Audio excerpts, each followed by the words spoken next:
இங்கே வந்தாவே நான் தான் பண்ணுவோம். ஊருக்கு வந்துட்டாங்களாவே நான் தான் போய் கூத்து அடிக்கடி ஒன்று விடுவாங்க. அது ஒற்றை நாடகம், அது மேடை நாடகம், அது இதெல்லாம் விடுவாங்க. அவங்க தான் இந்த மாரியம்மாட்டம் ஆடுறது தான் அவங்க வந்தால் தான்.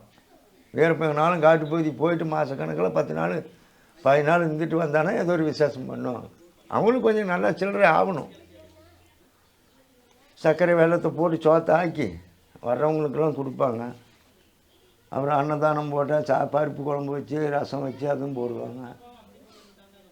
2 சிப்பம் 3 சிப்பம் வேவிச்சு வரவங்களுக்கெல்லாம் போடுவாங்க. மூட்டை மூட்டையாக கட்டிட்டு போய் திங்குவாங்க. பழம் காய வைக்கிறேன்னுவாங்க. ஒரு மாட்டு வண்டியிலே பிடிச்சி ஓட்டு போவாங்க.